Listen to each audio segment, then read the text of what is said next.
Dans le film de Jordan Peele, il y a ce concept terrifiant, la place immergée. C'est cet endroit où l'on tombe quand on perd le contrôle de notre propre corps.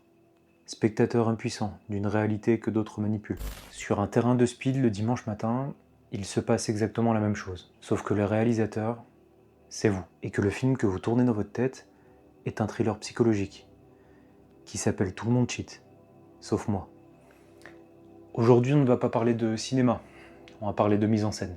On va parler de cette tendance qu'on a à plaquer un scénario de paranoïa sur la vitesse d'une bille. On va parler de ces deux mots, Get Out, qui est devenu le clap de fin prématuré de notre fair play. Parce que le Get Out n'est pas une règle de jeu, c'est un cri de montage. C'est le moment où la réalité du jeu ne vous plaît plus. Alors vous décidez de réécrire l'histoire en hurlant un nouveau scénario. Vous ne jouez plus au Speedsoft. Vous dirigez un procès dans lequel vous êtes le seul juge, le seul témoin et le seul bourreau. Pourquoi ce réflexe ? Parce que nos yeux sont devenus des objectifs mal réglés.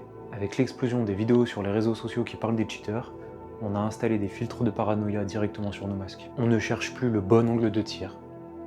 On cherche la preuve du crime. Le Speedsoft, c'est de l'art cinétique.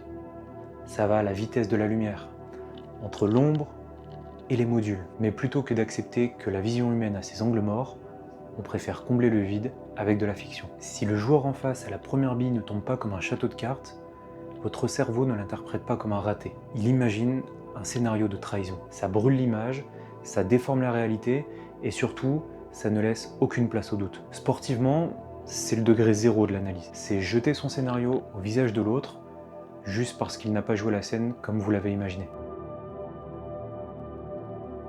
On imagine que le Get Out c'est une balle à blanc. On se dit, je lui dis de sortir et au pire si je me trompe, c'est pas grave, mais c'est faux. Dans un sport basé sur l'honneur, accuser quelqu'un, c'est lui tirer dessus avec une balle en plomb. Ça n'apporte absolument rien à la mécanique du jeu. Si la personne triche vraiment, lui crier dessus ne le rendra pas plus honnête. Et s'il ne triche pas, votre cri vient juste de briser le miroir du fair play. Le Get Out, c'est une toxine émotionnelle.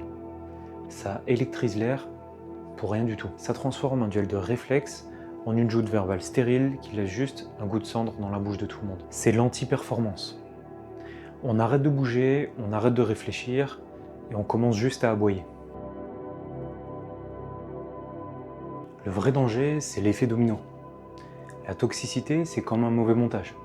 Si la première scène est ratée, tout le reste du film risque d'être gâché. Vous hurlez sur un joueur, et ce joueur, blessé dans son orgueil, va passer le reste de sa partie à guetter votre moindre erreur. Le fair play n'est plus un contrat tacite, c'est devenu une monnaie d'échange. Tu m'as manqué de respect, alors je vais faire de même. On finit par transformer nos terrains en usine à frustration, où l'on produit plus de reproches que de beaux mouvements. Le Speedsoft devrait être une symphonie de mouvements coordonnés, et pas un brouillage radio de Get Out et de doigts pointés. À force de vouloir dénoncer les cheaters à pleine voix, on finit par devenir les propres saboteurs de notre plaisir. Alors on fait quoi ?